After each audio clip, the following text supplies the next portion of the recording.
신약성경 100쪽쯤에 있습니다. 누가복음 7장 11절에서 17절 말씀을 제가 봉독하겠습니다.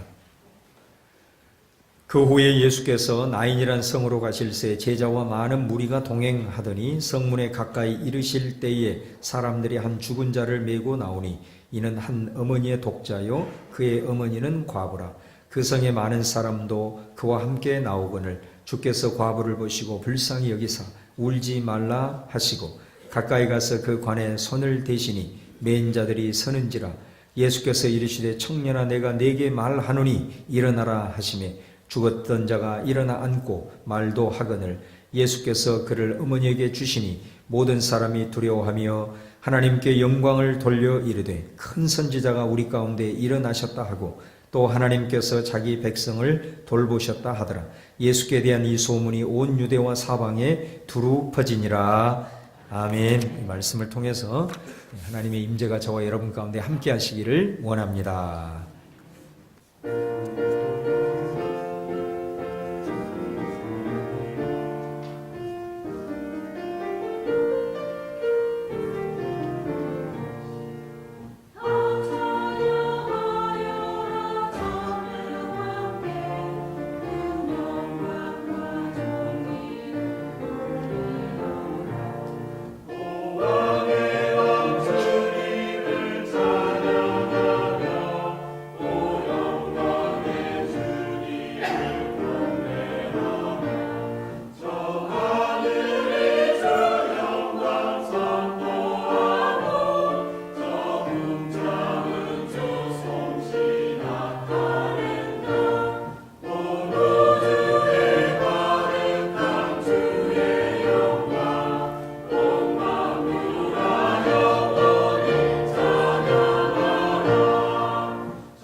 나를 기억하고 하나님의 전에 나와서 주님 앞에 예배하는 우리 성도들 하나님이 기뻐 받으시고 큰 은혜와 사랑으로 함께 해주실 줄로 믿습니다.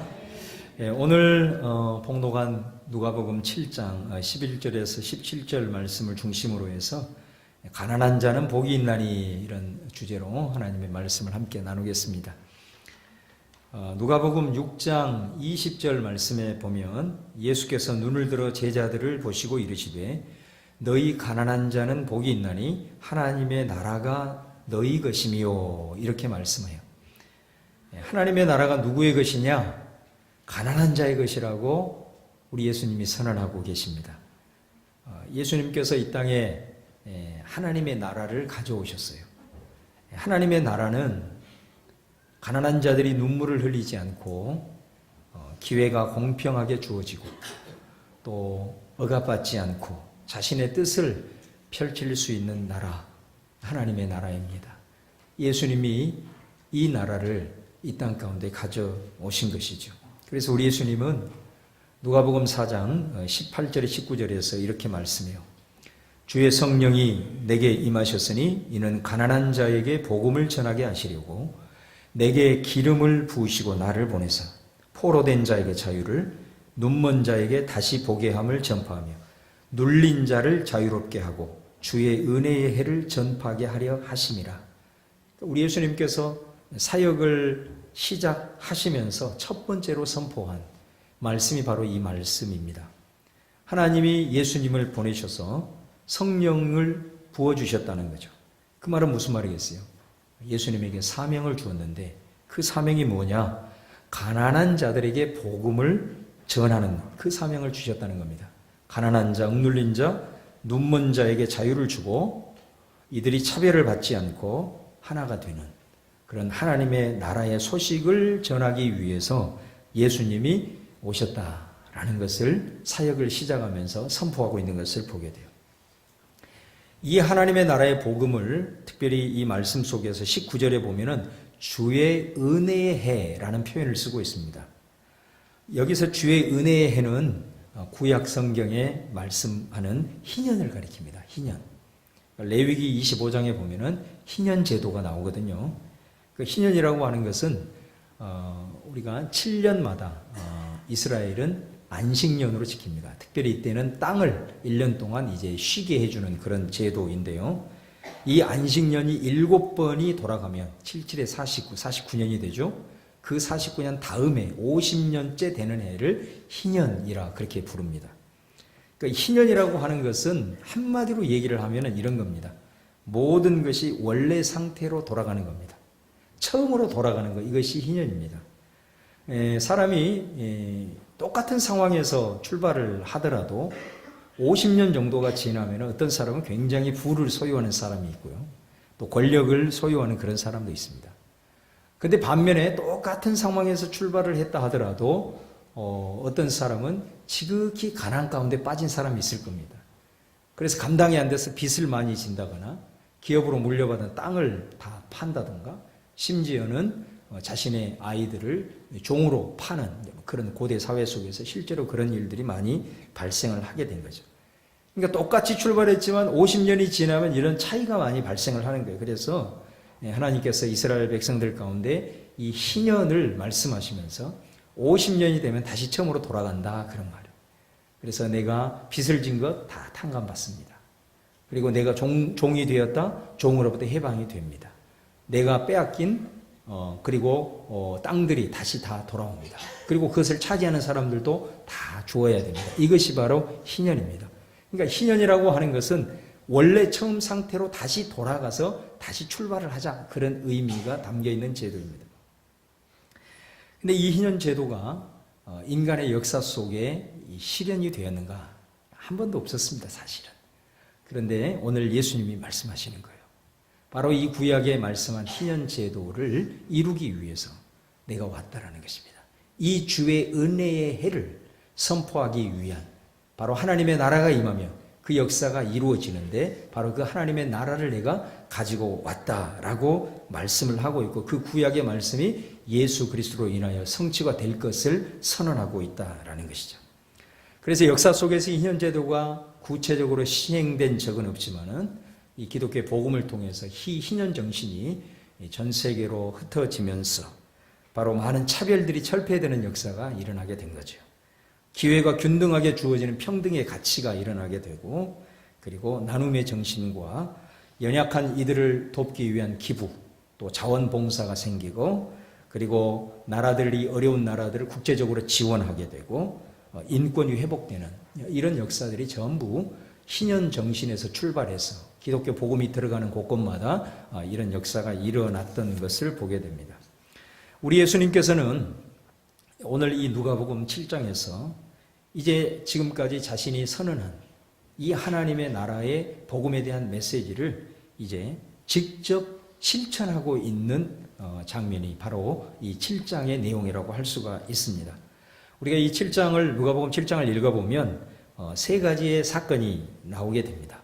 그러니까 이 사건에 나오는 인물들을 우리가 좀 주목해 볼 필요가 있고 그리고 예수님이 그 인물들에게 어떻게 행하시는가라는 것을 주목을 해보시면 예수님께서 이 사건들을 통해서 우리에게 전하고자 하는 메시지가 나오게 되는 거죠.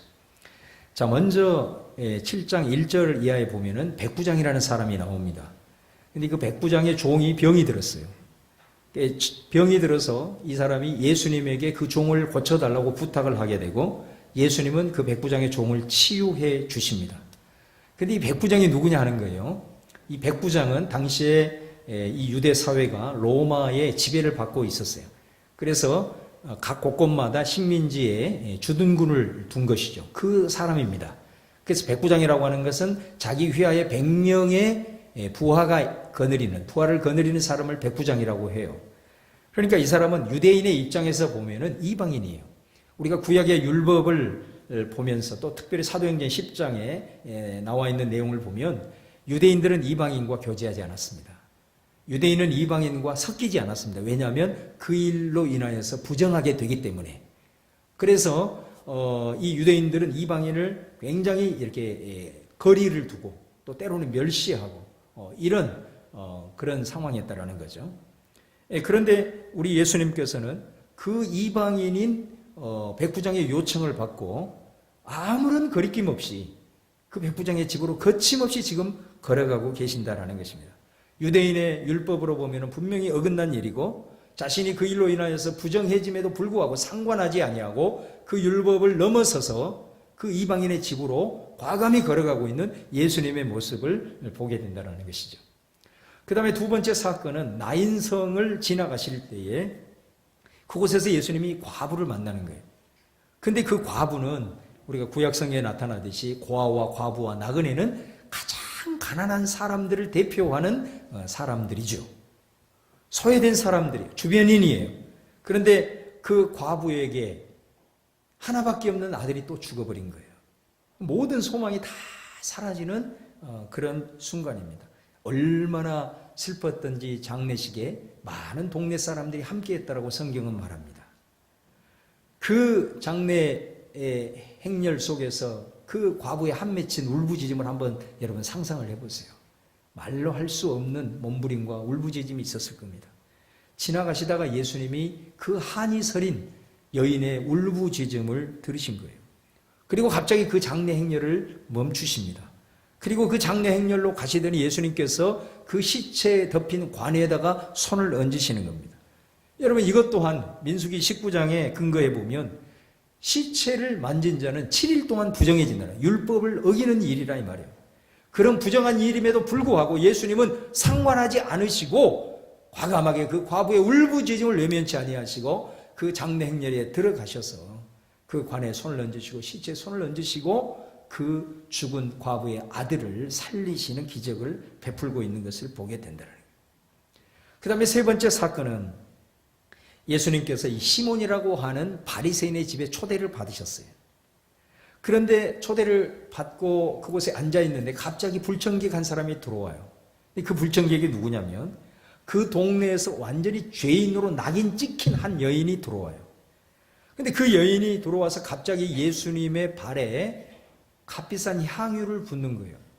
그러고는 자기의 머리털을 가지고 예수님의 발을 씻기 시작합니다. 이게 사람들이 다 지켜보고 있는 겁니다. 굉장히 예수님에게는 불편한 일이 틀림없습니다. 이것을 예수님이 멈추지 않으면 아주 굉장한 스캔들이 발생할 수 있는 그런 오해를 받을 수 있는 그런 상황입니다. 실제로 이 집에 초대했던 시몬까지 그 예수님의 모습에 대해서 의심의 눈초리를 가지고 바라보고 있는 거예요. 그런데 예수님이 그 여인을 받아주시는 거예요. 그리고 오히려 그 여인을 용서하고 그리고 그 여인을 받아주시고 영접하는 이런 보통 상식으로는 상상할 수 없는 모든 사람들이 죄인을 다 거리게 하고 멀리하는 그런 상황 속에서 예수님은 그 죄인인 여인을 받아주시고 영접하시고 용서를 선포하시는 그런 사건이 발생을 하고 있다는 거예요. 여러분 이 세 사람이 누구입니까? 주변인이에요. 한결같이 다 소외된 사람들이에요. 어떻게 보면 삶의 경계 밖에 서 있는 사람이에요. 다른 사람들이 거들떠보지 않는 관심 밖의 사람들이라는 것이죠. 그런데 예수님은 그 이방인의 집을 향하여 거침없이 들어가고 계십니다. 예수님은 그 과부의 울부짖음에 지나가지 아니하시고 그 과부의 한을 풀어주시고 부정한 죽은 시체에 손을 얹으시고 계신단 말이죠. 예수님은 모든 사람이 죄인이라고 여기는 그 여인을 예수님은 받아주시고 용서의 선언을 하고 계신다 말입니다. 이 행위를 통해서 예수님은 분명히 선언을 하는 거죠. 바로 내가 온 이유가 바로 이것이다 라는 겁니다. 세상 사람들은 다 자기보다 잘나고 똑똑하고 가진 자들과 함께 하기를 원하고 또 이런 자들과 이런 가난하고 정말로 이런 경계 밖에 있는 사람들과 함께 하기를 부담스러워하고 그들이 가까이 오면 오히려 수치스러운 것으로 여기지만은 아니다. 나는 그들의 친구가 되기 위해서 왔다라고 이 행동을 통해서 말씀하고 있는 겁니다. 내가 가져온 하나님의 나라는 바로 이들이 주인공이다라고 말씀하고 있는 것이죠. 하나님의 나라에서는 절대로 이들이 주변인이 아니다라고 하는 것을 선언하고 계시는 것입니다. 이들을 자유하게 하고 이들이 어떤 차별도 없는 그 복음의 소식을 전하기 위해서 예수님이 오셨다라는 것을 이 행동을 통해서 예수님은 지금 말씀하고 있다라는 거예요. 근데 여러분 사실 이 일은 누가 해야 되느냐면 먼저 하나님의 백성으로 부름을 받은 사실 유대인들이 해야 돼요. 유대인들은 예수님 오시기 전에 그들은 율법을 받았잖아요. 하나님으로부터. 그 율법의 내용을 보면 고아와 과부와 나그네를 잘 대접해야 된다라고 하는 긍휼의 계명을 이미 받은 사람들 아니겠어요? 그리고 구약성경 곳곳에 이웃을 사랑하라는 그 얼마나 많은 계명들이 있습니까? 그들이 먼저 사실은 이 일을 해야 된다라는 거예요. 아니면 지금 예수님을 따라가는 제자들이 이 일을 앞서서 행해야 된다라는 것이죠. 그런데 그 유대인들이나 제자들이 그런 일을 하고 있는 것이 아니에요. 오늘 말씀에 보면은 이 예수님의 그 긍휼히 여기는 마음을 가지고 사람들이 관심이 없는 사람들에게 다가가서 손을 내밀고 그들을 취하고 회복시키는 일을 사실은 하는 사람이 나타나요. 그 사람이 누구냐면 놀랍게도 유대인들이 그렇게 경멸하고 심지어 개로 돼지로 취급하는 이방인 백부장이 그 일을 하고 있다는 거예요. 이건 굉장히 충격적인 일이라고 할 수가 있어요. 여러분, 예수님이 오늘 말씀에 보면은 그 과부의 장례 행렬을 보고 그 과부를 불쌍히 여기셨다 그러거든요.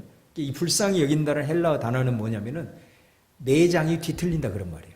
그러니까 얼마나 예수님이 그 광경을 보고 그 불쌍히 여겼다는 그 느낌이 오시죠. 그 내장이 막 속이 뒤틀리는 그러한 긍휼히 여기는 마음으로 그 과부를 바라봤다는 거 아니겠어요? 그런데 이러한 예수님의 마음을 품고 이런 긍휼을 베푸는 사람이 유대인이거나 예수님을 따르는 제자가 아니고 오늘 이 세 가지 사건 중에서 그 일을 행하는 사람이 있는데 바로 이방인이 하나님을 알지 못하는 이방인 백부장이 그 일을 하고 있다는 것에 또한 우리는 충격을 받게 된다라는 것입니다. 그 한번 백부장의 모습을 오늘 7장 1절 이하를 통해서 한번 살펴보기를 원해요. 지금 이 백부장은 그가 처한 상황이 뭐냐면은 자기 종이 지금 아프단 말이에요. 근데 오늘 말씀에 보면 사랑하는 종이라고 그래요. 그러니까 백부장이 그 종을 사랑한다라고 얘기합니다. 여러분 당시는 어떤 사회냐면 노예 제도가 있는 사회입니다. 노예 제도가 있어요. 그러니까 노예는 뭐냐면 주인에게 있어서 그냥 물건 그 이상 이하도 아닙니다. 자기가 필요하면 부려먹는 거고 더 이상 가치가 없으면 과감하게 흥정해서 팔아버리는 것. 이게 노예입니다. 그런데 이 백부장은 그 노예를 사랑했다라고 말합니다. 그리고 예수님이 지나간다는 소문을 듣고 예수님에게 사람을 보내서 그 부탁을 하고 있는 것을 보게 됩니다. 적어도 예수님에게 이 부탁을 했다라고 하는 것은 그 전에도 이 사랑하는 종을 고치기 위해서 여러모로 애를 썼다는 것을 우리는 얼마든지 짐작할 수 있는 대목이다라는 것이죠. 벌써 이 사람은 뭔가 좀 달라도 다른 사람이다라는 거예요. 그리고 이 백부장의 심부름을 대신 예수님에게 하는 사람들이 누구냐면 오늘 말씀에 보면 유다의 장로들이에요. 유다의 장로들. 유다의 장로들은 유다의 어른들 아닙니까? 근데 이 사람들이 예수님에게 가서 백부장의 종을 고쳐달라고 심부름을 하는 거예요. 근데 우리가 생각했을 때 백부장은 힘이 있고 권세가 있기 때문에 당신들이 가서 좀 예수에게 부탁을 하시오. 이렇게 권세를 부렸을까요? 아니에요. 오늘 말씀을 보면은 전혀 그런 의미가 아니에요. 이 사람들이 예수님에게 와서 뭐라고 얘기를 하냐면 예수님, 예수님이 이 사람의 요청을 들어주시는 것이 마땅하다고 여겨집니다. 이렇게 말해요. 그러면서 뭐라고 얘기를 하냐면 이 사람은 우리 민족을 너무너무 사랑하는 사람입니다. 그리고 우리를 위해서 회당을 지어준 사람입니다. 그러므로 예수님은 마땅히 이분의 청을 들어주셔야 됩니다. 하고 자발적으로 이 장로들이 백부장을 대신해서 예수님에게 부탁하고 있는 내용을 보게 되나요. 그러니까 어떻게 보면 이 이방인인 이 백부장은 유대인들에게도 존경을 받고 있는 거예요. 유대인들은 이방인에 대해서 굉장히 거리낌을 두고 있음에도 불구하고 이 사람은 유대인에게도 존경을 받고 있는 식민지였지만 그 식민지를 무시하지 아니하고 그들을 인정해주고 그들을 오히려 사랑하고 그들을 품어주는 그런 넉넉한 인심을 가지고 있는 그런 사람으로 우리에게 비춰지고 있다라는 것입니다. 더 나아가서 이 백부장은요, 두 번째로 장로들 말고 두 번째로 자기 친구들을 예수님에게 보내요. 그래서 뭐라고 얘기를 하냐면 예수님께서 굳이 우리 집에 찾아오실 필요가 없겠습니다. 이렇게 얘기를 하는 거예요. 자기 친구들을 통해서 예수님에게 이렇게 말을 하는 거예요. 그러니까 여러분, 이 백부장이 왜 예수님에게 자기 친구들을 통해서 이런 얘기를 했을까요? 거기는 한 두 가지 이유가 있어요. 그 하나는 뭐냐면 예수님을 배려하는 그런 마음이 있는 거예요. 다시 말하면 예수님은 유대인이잖아요. 만약에 예수님이 이 모습 이대로 자기 집에 오게 되면 예수님은 부정한 사람이 되는 거예요. 누구보다도 이 백부장은 그것을 잘 알고 있어요. 그래서 예수님 굳이 우리 집으로 오실 필요가 없습니다. 그리고 얼마나 이 사람의 인격이 성숙한지 몰라요. 얼마나 아름다운 모습입니까? 얼마나 상대방을 배려하는 훈훈함이 느껴집니까? 이것만이 아닙니다. 이 말 속에는 굉장히 예수님을 믿는 믿음이 또한 담겨 있는 것을 보게 됩니다. 이 사람이 예수님의 소문만 들었을 뿐이거든요. 예수님을 만나서 예수님의 기적을 자기가 체험을 그런 것이 아니에요. 소문만 들었을 뿐입니다. 근데 이 사람이 뭐라고 얘기하냐면 주님, 굳이 우리 집에 오실 필요가 없어요. 나도 부하들을 거느리고 있는데 내가 이리 가라면 이리 가고 저리 가라면 저리 가더이다. 그러면서 뭐라고 얘기하냐면 이곳으로 당신이 오는 것을 내가 감당하지 못하겠습니다. 그러면서 뭐라고 얘기합니까? 그냥 말씀만 하십시오. 말씀만 하십시오. 그러면 내 종이 낫겠나이다. 이렇게 얘기를 하는 거예요. 어떤 일이 있더라도 오셔서 안수를 꼭 해주십시오. 이게 아니라 말씀만 하여 주십시오. 여러분, 예수님이 원하는 사실 믿음이거든요. 이게. 예수님이 그 도마를 보면서 예수님이 뭐라고 얘기를 하죠? 너는 본고로 믿느냐? 내가 사람들을 치유하는 그런 표적을 보고 너는 믿느냐? 보지 못하고 믿는 자들이 더 복되도다. 그런 말씀 하시잖아요. 보지 않고도 믿는 자들이 더 복되다. 예수님이 원하시는 최고의 믿음이거든요. 근데 그 믿음이 누구에게 있느냐? 유대인에게 발견되는 것이 아니고 예수님의 제자들에게서 발견되는 게 아니고 세상에 소문만 들었을 그 이방인에게서 이 믿음을 보게 된 거예요. 예수님이. 그래서 우리 예수님이 내가 이스라엘 사람 중에 이만한 믿음을 본 적이 없다라고 말씀하시면서 그를 칭찬하고 그리고 그의 종을 치유해 주시는 이런 역사를 오늘 말씀을 통해서 보게 된다는 것입니다. 여러분, 유대인들은 이방인이라고 거리끼고 그들과 교제하기를 멀리 했다 하더라도 우리 예수님은 자기가 유대인으로서 율법을 어긋나 부정하게 된다는 것을 알면서도 그 율법을 넘어서서 그에게 가는 거예요.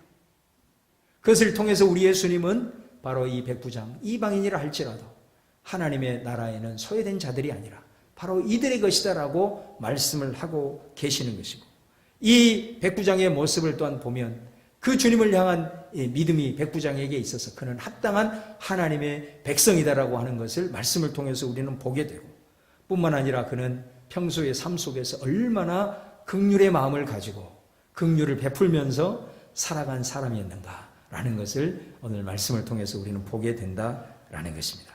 사랑하는 여러분, 이 백부장의 모습을 보면서 어떤 생각이 드세요? 예수님께서 마태복음 5장에 보면 산상수훈에서 팔복을 말씀하시면서 그 중에 이 말씀을 하세요. 긍휼히 여기는 자는 복이 있나니 저희가 긍휼히 여김을 받을 것이며 이런 말씀을 하십니다. 어떤 사람이 복 있는 사람이냐면은 긍휼히 여기는 사람이 복이 있답니다.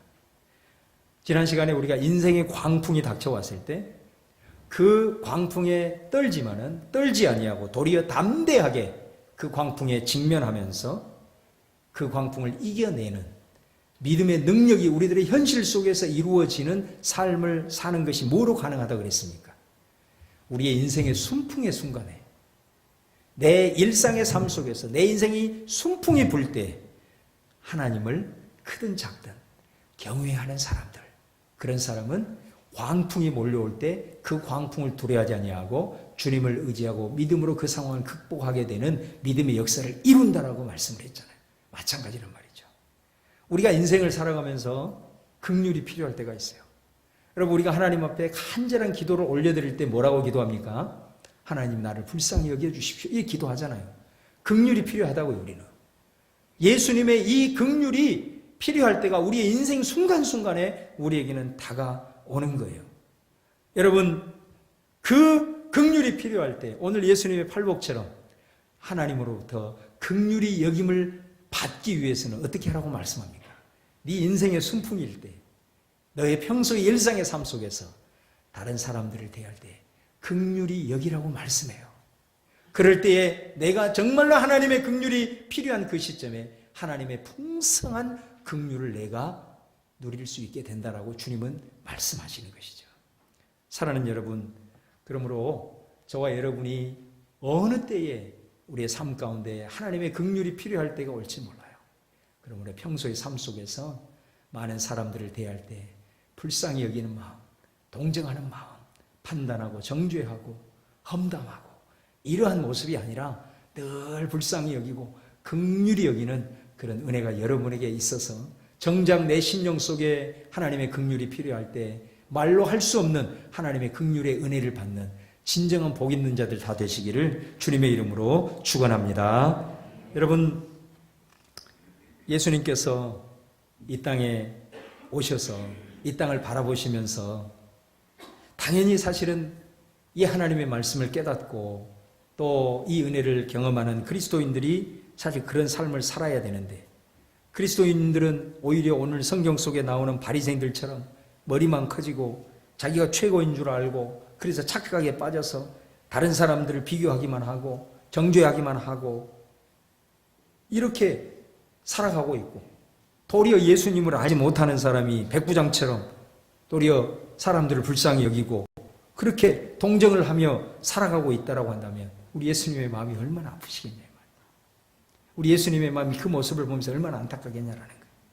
오늘 먼저 된 저와 여러분에게 오늘 말씀을 통해서 주시는 예수님의 음성 듣고 주님 앞에 더 한 걸음 나아가고 주님을 닮아가는 여러분 되시기를 다시 한번 주님의 이름으로 축원합니다. 마태복음 25장에도 보면 예수님이 오실 때에, 종말의 때에 너희들이 어떤 자세로 삶을 살아가야 될 것인가 말씀하잖아요. 세 가지를 말씀하잖아요. 열처녀 비유를 통해서 깨어 있어야 된다. 깨어 있어야 된다. 깨어서 준비해야 된다라고 말씀하시고, 달란트 비유를 통해서는 너에게 맡겨진 사명 게으르게 수행하지 말고 충성함으로 그 사명 잘 감당하는 것이 종말을 준비하는 사람의 모습이다라고 말씀하시고, 그 다음에 마지막 세 번째는 양과 염소의 비유를 말씀하시면서 예수님이 뭐라고 말씀하시죠? 이렇게 얘기를 하는 거예요. 지극히 작은 자에게 한 것이 곧 내게 한 것이다. 지극히 작은 자에게 하지 않는 것이 내게 하지 않는 것이다라고 말씀하면서 종말을 대비하는 사람들은 어떤 삶을 살아야 되냐면 내 주변에 지극히 작은 자에게 예수님을 대하듯 하는 그 삶이야말로 종말을 준비하는 최고의 삶이다라고 우리 주님이 말씀하고 있다라는 것입니다.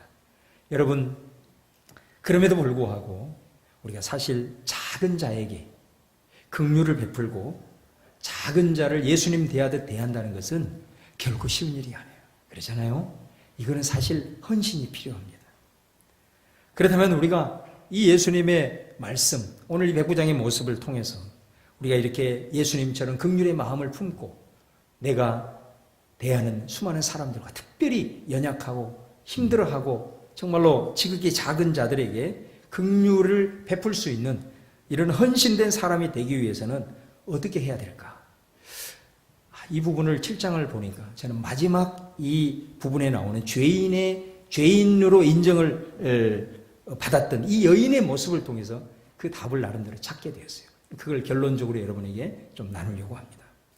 오늘 7장 36절 이하에 보면은 두 등장인물이 나와요. 한 사람은 바리새인인 시몬이라는 사람이고 또 다른 한 사람은 죄인인 여인이에요. 근데 이 여인이 아까도 말씀드린 대로 예수님께 나와서 값비싼 향유를 발에 부고 자신의 머리털로 발을 씻어주는 거예요. 이 행위를 여러분 가만히 생각해 보세요. 이거는 뭐를 말씀하고자 하는 거냐면 최고의 헌신을 상징하는 거예요. 이 의미가. 근데 이 모습을 보고 의아해하는 주인이었던 시몬인 바리새인은 예수님을 향하여 의아해 보고 있을 때 예수님이 그 시몬의 마음을 꿰뚫어 보시고 비유의 말씀을 주십니다.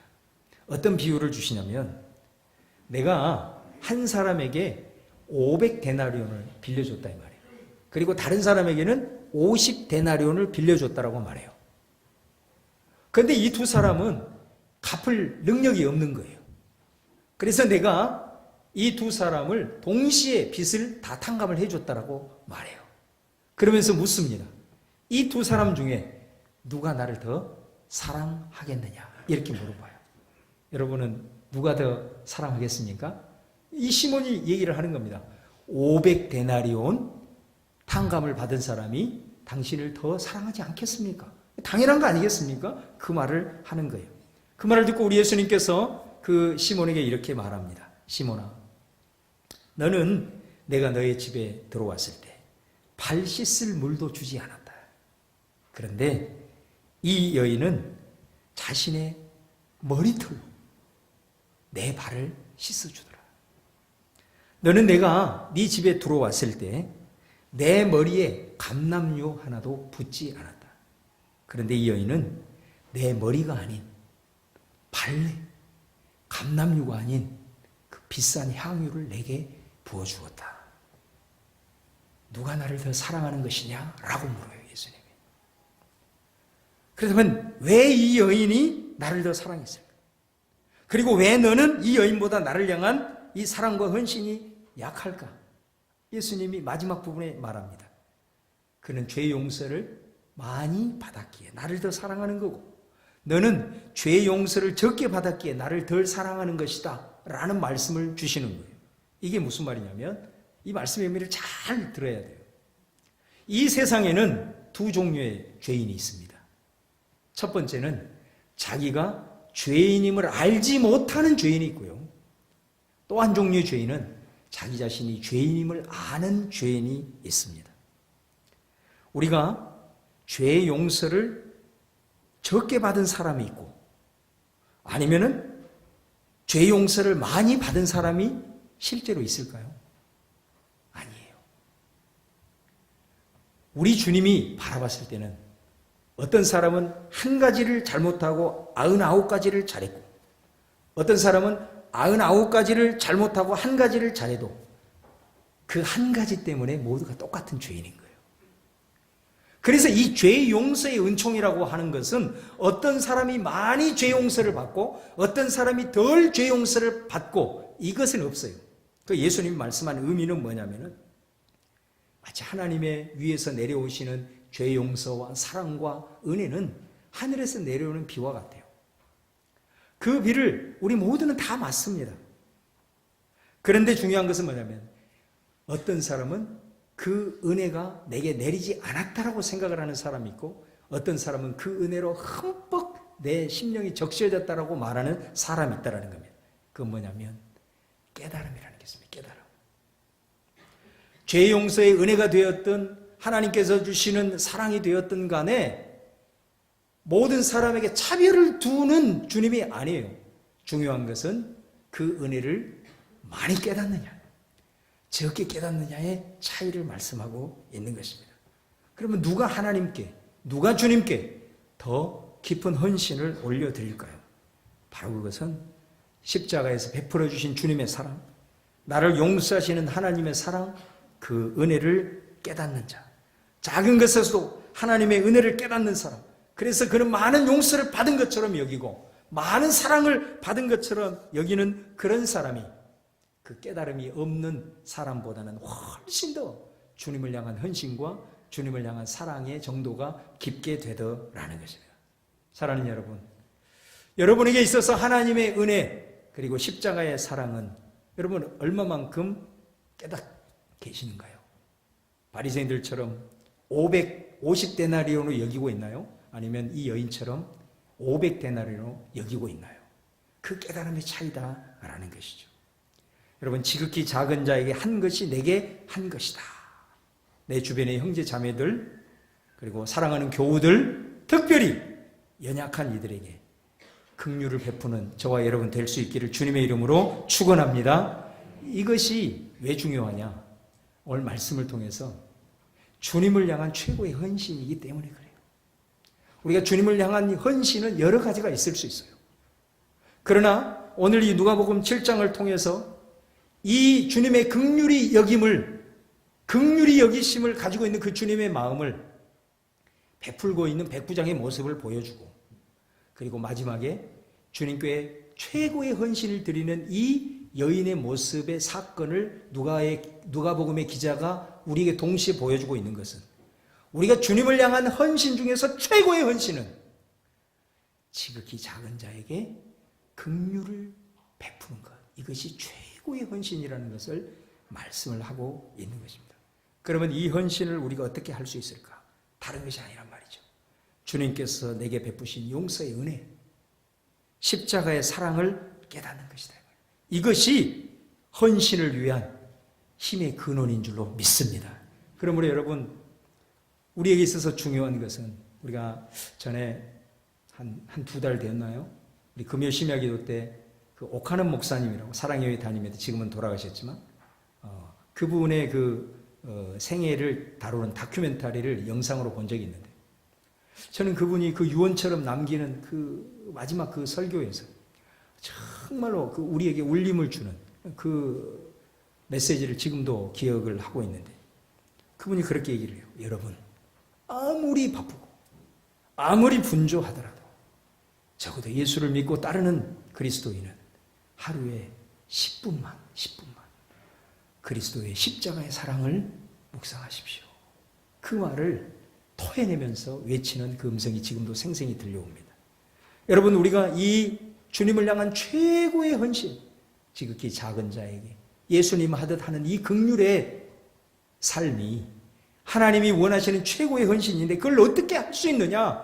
그거는 바로 그 십자가를 통해서 우리에게 베풀어 주시는 그 은혜와 사랑을 깨닫는, 그것이 헌신을 위한 능력이 되고 힘이 된다는 사실입니다. 저는 오늘 이 설교를 준비하면서 우리 교회 모습을 돌아보았어요. 먼저 떠오르는 것이 우리 농촌 여름 선교가 떠올랐어요. 얼마나 귀한 일인지. 한 달에 한 번씩 구역별로 독거노인, 장애우, 위탁가정, 노인정 등을 방문해서 성심껏 돌보고 있는 것이 또한 떠올랐어요. 개인적으로 힘들고 어려운 자들을 구제하고 돌보는 사람들도 떠올랐어요. 개인적으로 얼마든지 또 구제할 수도 있지만 혹이라도 자신의 의가 드러날까 봐서 교회에 구제 헌금으로 드려서 그 일들을 하게 하는 또 성도들도 떠올랐어요. 저는 이 부분이 떠오르면서 하나님, 저희 교회로 하여금 이것이 정말로 주님을 위한 최고의 헌신일진데 이제는 우리의 지경을 넓혀주셔서 민족과 열방까지 품고 긍휼의 은혜를 베풀 수 있는 우리 교회, 그리고 우리 교회에 속한 우리 성도들 되게 하여 주시옵소서. 그렇게 기도가 나오더라고요.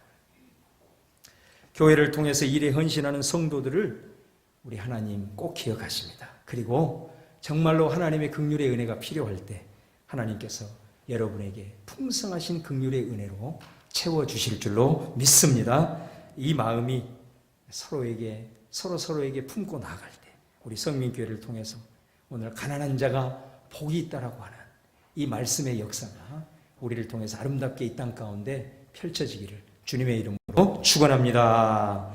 기도하겠습니다. 주님, 우리에게는 주님의 긍휼이 필요합니다. 긍휼히 여기는 자는 복이 있나니 저희가 긍휼히 여김을 받을 것이요, 가난한 자가 복되다 하시며 가난한 자에게 복음을 전하기 위해서 오셨다고 하신 주님, 우리도 그 주님 닮기를 원합니다. 주님이 베풀어 주신 놀라운 십자가의 사랑을 체험하고 깊이 깨닫기를 원합니다. 그것이 주님을 향한 헌신의 능력이기 때문임을 저희들은 믿기 때문입니다. 그것이 지극히 작은 자를 주님 대하듯 긍휼을 베푸는 능력이 됨을 저희들이 믿기 때문입니다. 오 주님, 그 힘이 우리에게는 필요합니다. 성령님, 오늘 말씀을 품고 결단하는 심령들 가운데 이 힘을, 이 능력을 허락하여 주시옵소서. 그래서 주님의 사랑으로, 은혜로 저들의 마음이 가득 채워져서 긍휼의 삶이 저들의 삶에 넘쳐나도록, 그런 긍휼의 은혜를 베푸는 우리 성민교회 되도록 축복하여 주시옵소서. 예수님의 이름으로 기도하옵나이다. 아멘. 오늘 말씀 생각하면서 우리 자리에 다 일어나셔서 오늘 이 찬양 하나님 앞에 기도하는 마음으로 함께 올려드리겠습니다.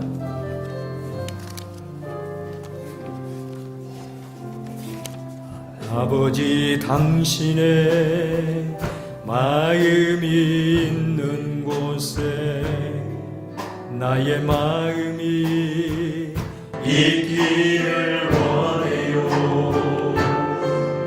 아버지, 당신의 눈물이 고인 곳에 나의 눈물이 고이길 원해요.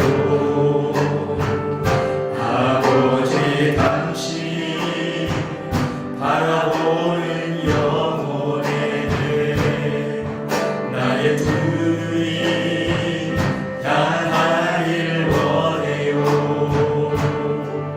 아버지, 당신이 울고 있는 어두운 땅에 나의 두 발이 향하길 원해요. 나의 마음이 아버지의 마음아, 내 모든 뜻 아버지의 뜻이 될 수 있기를, 나의 온몸이 아버지의 마음아, 내 모든 삶 당신의 삶 되기를. 다시 한번 아버지, 당신의 마음이 있는 곳에 나의 마음이 있기를 원해요. 아버지, 당신의 눈물이 고인 곳에 나의 눈물이 고이길 원해요. 아버지, 당신이 바라보는 영혼에 나의 두 눈이 향하길 원해요. 아버지, 당신이 울고 있는 어두운 땅에 나의 두 발이 향하길 원해요. 나의 마음이 아버지의 마음 알아, 내 모든 뜻 아버지의 뜻이 될 수 있기를, 나의 온몸이 아버지의 마음 알아, 내 모든 삶 당신의 삶 되기를. 내 모든 삶 당신의 삶 되기를. 기도하겠습니다. 지금은 우리 주 예수 그리스도의 은혜와 아버지 하나님의 그 크신 사랑과 성령의 교통하시고 위로하시는 은혜가 오늘 주일을 성수하며 모든 내게 주어진 날과 시간이 하나님께 속해 있습니다. 고백하는 마음으로 주일을 성수하며 예배하며 오늘 주신 이 귀한 생명의 말씀을 가슴속에 품고 한 주간을 살아가면서 평생 동안 예수님 닮아 긍휼의 사람이 되기를 원하여 말씀 받는 사랑하는 성도들 삶 속에 오늘 이 순간에도 눈물 지으며 고통 중에 있는 지극히 작은 자들 가운데, 이 땅 가운데 살아가면서 힘들고 어려움 가운데 눈물 질고 있는 모든 작은 자들 가운데 지금으로부터 영원토록 함께 계시기를 간절히 축원하옵나이다. 아멘.